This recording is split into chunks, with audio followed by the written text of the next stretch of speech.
Hola, ¿cómo están, gente? Espero que estén bien. Pero sobre todo, que se la estén pasando bien mientras están viendo este video. Después de 2 largos meses por fin rompo el silencio en este canal. Hoy les presento la creepypasta completa del campamento en Crystal Lake. Ambientada en el universo clásico de El Chavo del Ocho. Y la pregunta aquí es: ¿qué hubiera pasado si el señor Barriga, en lugar de llevar al Chavo a disfrutar de las soleadas playas de Acapulco, lo hubiera llevado al campamento donde estaba su hijo? Esta es la premisa principal de esta historia. Y lo que comienza como un viaje inocente y dinámico, pronto toma un giro completamente inesperado y aterrador. Y para que disfruten de la creepypasta en su totalidad, he unido la parte 1 y los escalofriantes sucesos de la parte 2 en un solo video. Sin nada más que decir, preparen su botana o algo para acompañar y que disfruten de esta historia.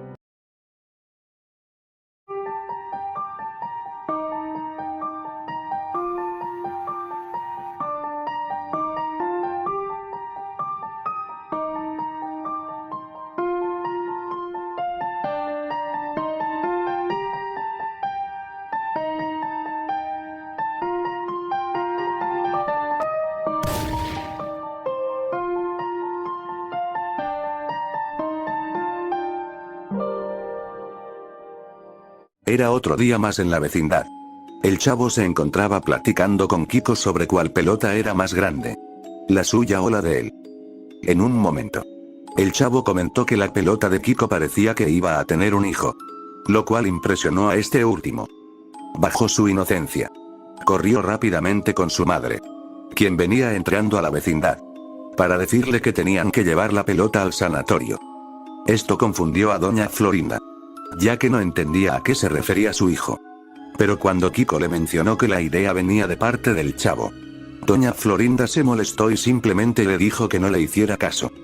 Luego se metió a su departamento, dando así por concluida aquella absurda idea entre los niños.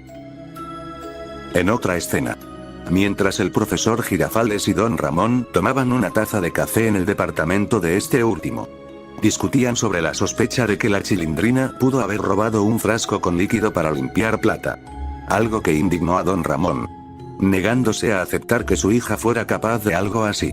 Sobre todo tratándose de un objeto que no necesitaban en absoluto.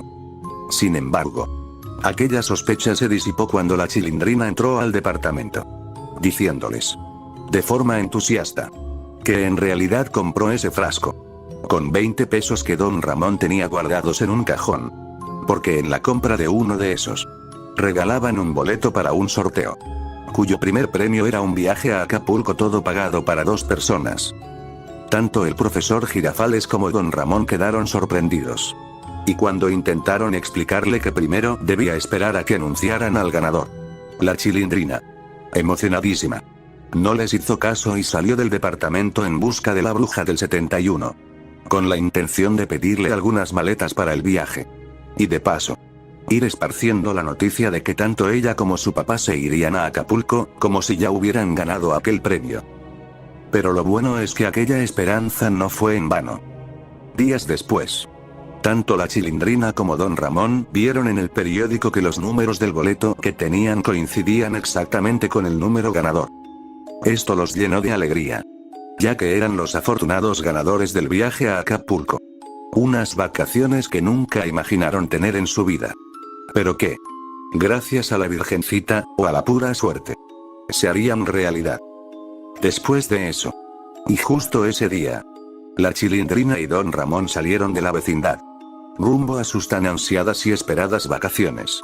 Pero no solo ellos, sino que también los demás, motivados por el viaje de la Chilindrina y don Ramón a Acapulco, con sus maletas y rostros llenos de emoción por lo que les aguardaba. Excepto el Chavo, quien se limitaba a observar en silencio cómo partían, sin tener más que sus ilusiones.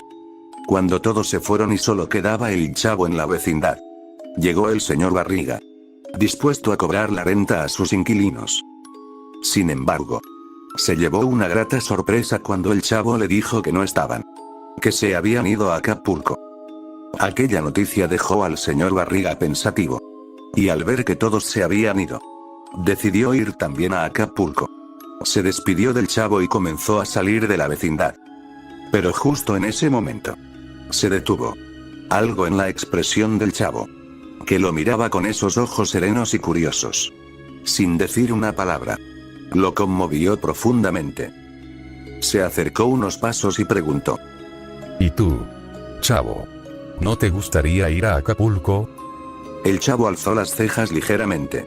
Abrió apenas la boca y por un instante pareció contener la respiración. Luego bajó la mirada y respondió con timidez: Pues, sí me gustaría. Pero no tengo ni traje de baño, ni dinero, ni nadie que me invite.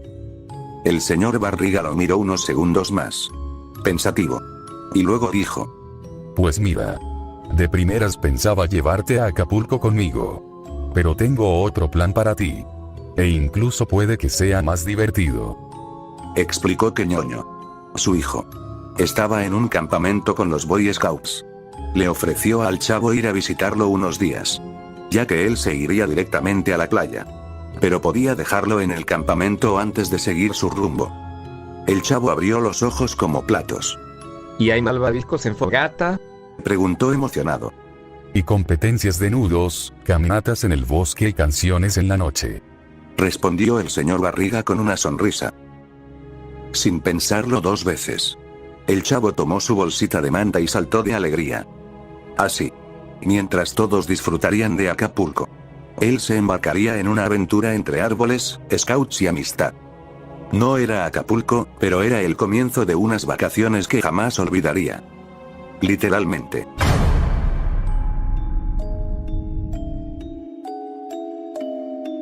Pasaron las horas hasta que llegaron al campamento. Y cuando estaban entrando, el chavo alcanzó a ver un letrero donde decía el nombre de este, el cual era Crystal Lake. Ya estando en el campamento, el chavo se bajó del carro emocionado, con ganas de pasearse y hacer muchas cosas. Pero sobre todo, de encontrarse con Ñoño, con el cual conviviría durante una serie de días en las que la naturaleza los rodearía con sus sonidos cautivos y propios. Crujidos de ramas, cantos de aves, y un lago que brillaba con una luz deslumbrante. Cuando el chavo se encontró con Ñoño, este último se sorprendió al verlo, ya que, honestamente, no esperaba su visita. Pero enseguida se alegró, acercándose a él con los brazos abiertos para abrazarlo. A lo que el chavo le respondió de la misma manera, riendo emocionados como si no se hubieran visto en meses. El señor Barriga, al ver que los niños estaban juntos, les dijo que se cuidaran y obedecieran en todo momento al jefe de campamento, quien antes se acercó para saludar en cuanto vio llegar al señor Barriga. Y de paso, darle una cálida bienvenida al chavo, para posteriormente despedirse y subirse a su carro, alejándose hasta que el sonido del motor fue sustituido por el canto de los grillos y de las aves. Cuando se fue, el jefe de campamento guió al chavo a la cabaña en la que se quedaría a dormir, y en la que también dormía Ñoño junto a otros niños, algo que puso feliz al chavo. Y en el camino, el jefe le explicó las dinámicas y horarios que tendría que hacer y seguir durante el tiempo en el que estaría en el campamento. Una vez instalado en su cabaña, el jefe llevó a los chicos a la actividad que marcaba en el horario, dando inicio, para el chavo, a sus vacaciones de campamento. Aunque este solo esperaba a que llegara el momento para comer malvaviscos. Pasaron los días y todo era divertido. Carreras de costales, fogatas con canciones desafinadas, las cuales eran acompañadas de unos buenos y deliciosos malvaviscos. Caminatas donde Ñoño siempre terminaba jadeando a los 2 minutos. Y manualidades que el chavo confundía con envolturas de tamales.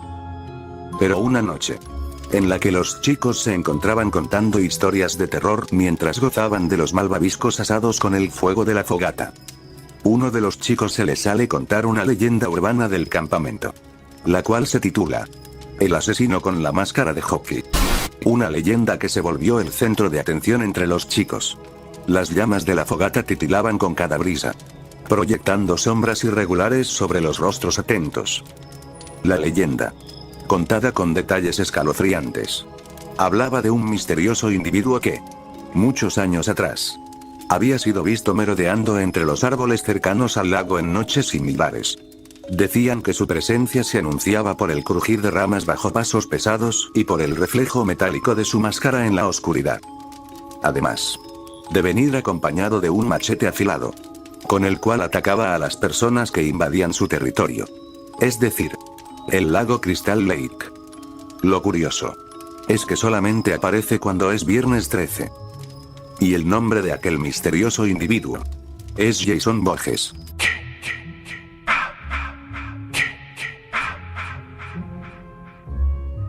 En ese momento, cuando pronunció ese nombre, un viento extraño apagó la fogata en un suspiro, dejando a todos sumidos en una oscuridad breve pero absoluta. El silencio que siguió fue denso, como si el bosque contuviera la respiración. Solo se escuchaba el crujir tenue de las ramas y algún canto lejano de un ave nocturno, que esta vez sonaba más lúgubre que antes. Al cabo de unos segundos, la llama volvió a encenderse, como si el viento hubiera decidido marcharse. Pero el ambiente ya no era el mismo. Algunos chicos se acomodaron más cerca unos de otros, disimulando el nerviosismo con movimientos torpes y miradas cruzadas. El chavo, aunque no dijo nada, sentía como su corazón latía más rápido. No sabía si por la historia, el viento, o ese cosquilleo que recorre la espalda cuando se tiene la sensación de que alguien más te está observando. Esa noche, al regresar a la cabaña, no podía dejar de pensar en esa historia mientras intentaba dormir. Y aunque al final el chico que contó la historia dejó en claro que solo era pura ficción y una historia más del montón, al chavo se le quedó clavada en la cabeza, con el temor de que ese misterioso individuo apareciera en algún momento.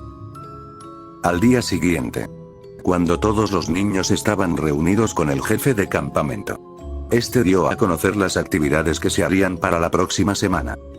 Pero lo que llamó la atención entre los chicos no fueron las actividades dinámicas y divertidas, sino que uno de esos días, casualmente, sería viernes 13, sorprendiendo a los chicos, viéndose mutuamente, ya que se les vino a la mente esa leyenda que ese chico contó en la noche anterior, cuando todos estaban reunidos alrededor de la fogata.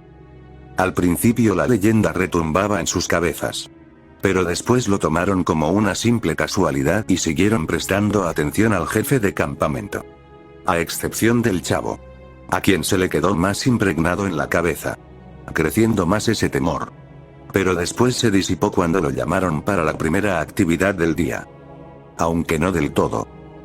Otra cosa que también sorprendió es que ese día sería el último para ellos, ya que se acabarían las vacaciones de campamento. Y al día siguiente, por la mañana, los papás vendrían a recoger a sus hijos. En el caso del chavo, el señor Barriga.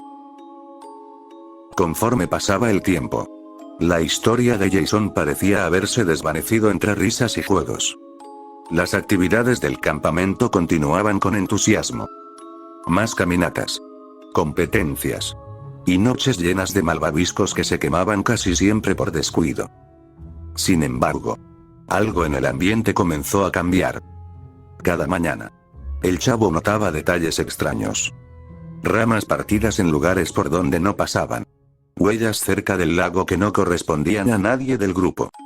Y una vez, una máscara vieja de hockey que apareció colgada en un árbol antes de desaparecer al día siguiente.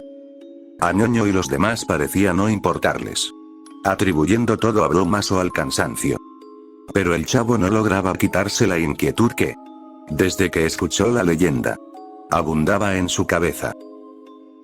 El viernes 13 llegó con un amanecer diferente. El cielo estaba cubierto por una capa gris que no terminaba de despejarse. Y la temperatura descendió sin previo aviso. Aunque el jefe de campamento intentaba conservar el ánimo, las actividades programadas parecían desarrollarse bajo una sombra invisible que nadie nombraba. Durante la caminata matutina, el chavo notó que en la ruta del bosque había ramas rotas, marcas en los árboles y una especie de huella irregular junto al lago.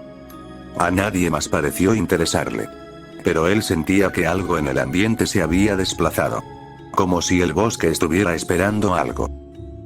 Las horas transcurrieron con una mezcla de entusiasmo fingido y silencios incómodos. En la tarde, mientras todos se reunían para otra competencia.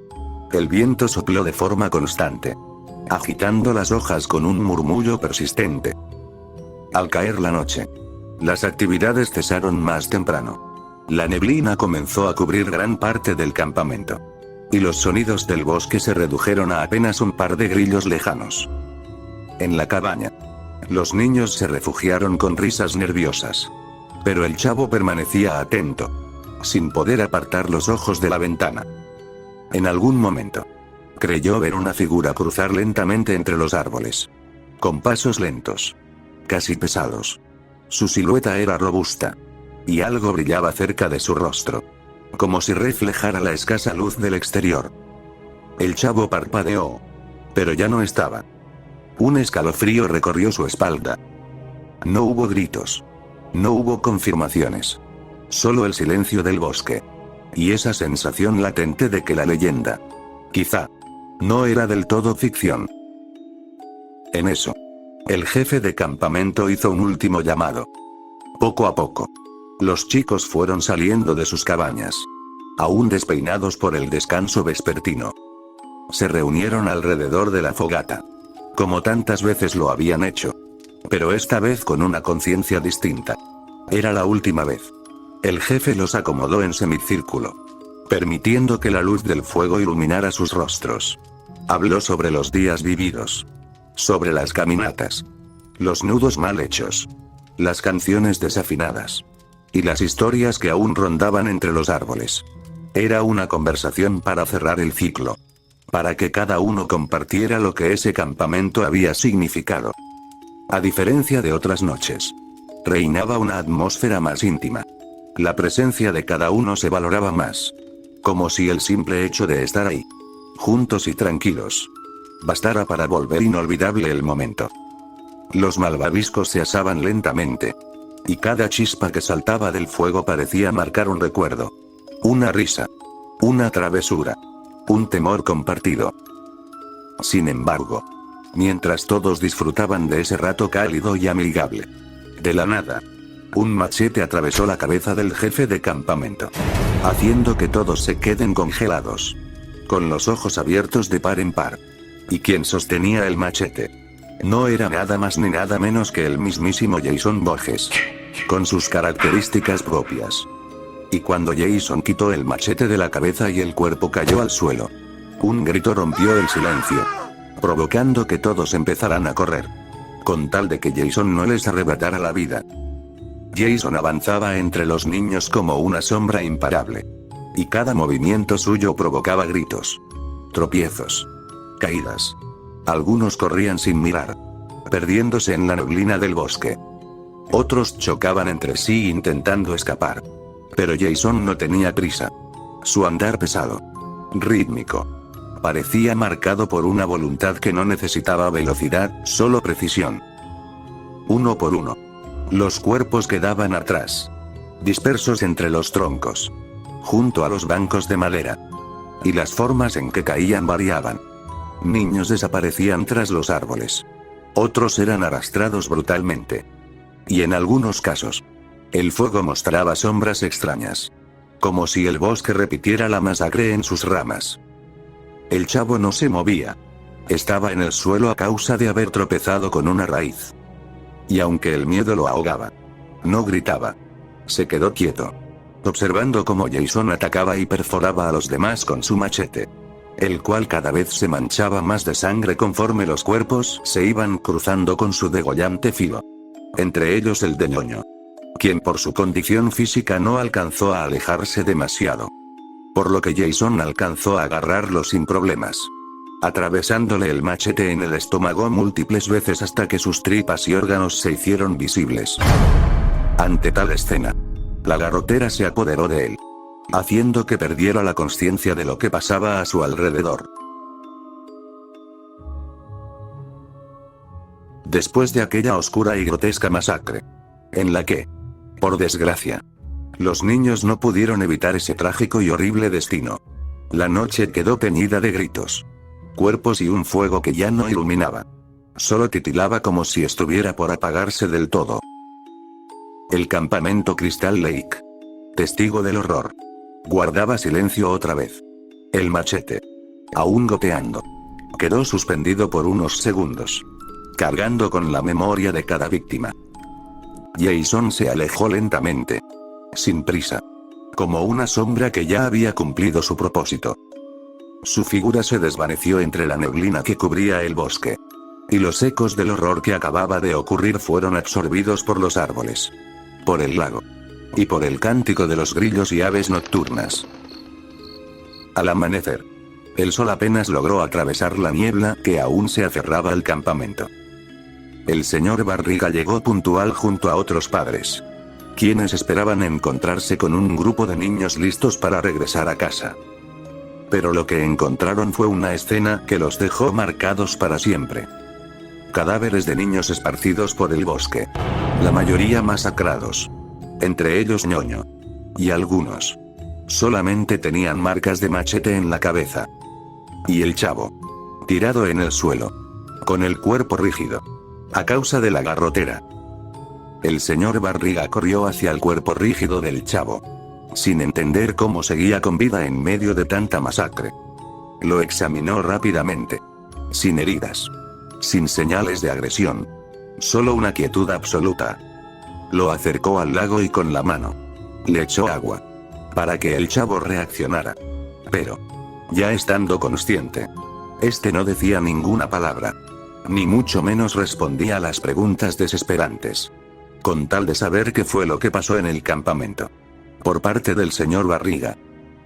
Después, el chavo fue llevado lejos del campamento por las autoridades, mientras que los padres y demás oficiales presenciaban un escenario que jamás comprenderían del todo.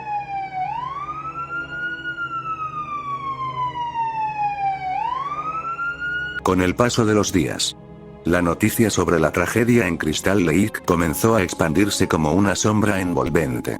Medios locales, vecinos y autoridades se hacían eco del suceso, recordando que, curiosamente, aquel tipo de masacre ya había ocurrido en años anteriores. Siempre en viernes 13. El chavo, al principio, guardó silencio. El horror que había presenciado parecía imposible de describir con palabras. Pero con el tiempo, y tras varias noches de insomnio, se animó a hablar. Compartió con las autoridades todo lo que recordaba. La figura del asesino, su caminar implacable, su máscara de hockey, y aquella mirada vacía. Detalló lo que vio y lo que sintió, con una sinceridad que a muchos les pareció fantasiosa. Los investigadores tomaron nota de todo. Pero después de semanas de búsqueda, no encontraron rastro alguno del atacante. Lo atribuyeron a un hombre cualquiera con vestimenta similar a la del asesino legendario. La versión oficial se volvió lógica. Una coincidencia macabra. El nombre Jason Borges quedó como una referencia pop, no como una amenaza real. El chavo nunca insistió. Sabía que no le creerían. Una noche, ya de regreso en la vecindad, contemplaba las estrellas desde su rincón habitual. Pensaba, en silencio, en lo que había vivido, en cómo, aquella noche trágica, la garrotera se apoderó de su cuerpo justo en el instante en que Jason atacaba a sus amigos y compañeros. Como si, al entrar en esa parálisis, hubiera desaparecido del mundo. Jason solo veía a quienes estaban presentes. Y él, por unos minutos, dejó de existir. Desde entonces, cada vez que el calendario marca un viernes 13, el chavo siente como el aire se vuelve más denso en la vecindad. Sabe que Jason vuelve a vagar por aquel bosque, silencioso, inalterable, repitiendo una cacería que nunca termina. El chavo ya no lo menciona. Ha aprendido que en un mundo hambriento de explicaciones, los recuerdos sin lógica se descartan. Y en una vecindad que sigue girando entre risas y recuerdos, con los demás siguiendo con su vida, él carga con una verdad que nadie quiere creer. Porque Jason sigue ahí. Y seguirá. Mientras el olvido sea más cómodo que el recuerdo.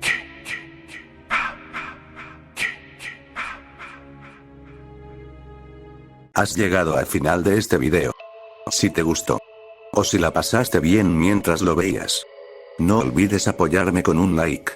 una suscripción y compartiéndolo para que más personas lo vean y sean testigos de mis historias. Y recuerda, si estás pasando por un mal momento, no te preocupes, que solo son malos días. Échale ganas. Que nadie más ve el esfuerzo que estás haciendo más que tú. Y tú decides si los problemas que tienes sean cortos o que duren para siempre. Así que ánimo. Y si te vas a caer, que por lo menos sea para que mejores y no para que empeores. Sin nada más que decir, que tengas un bonito día y nos vemos en el próximo video.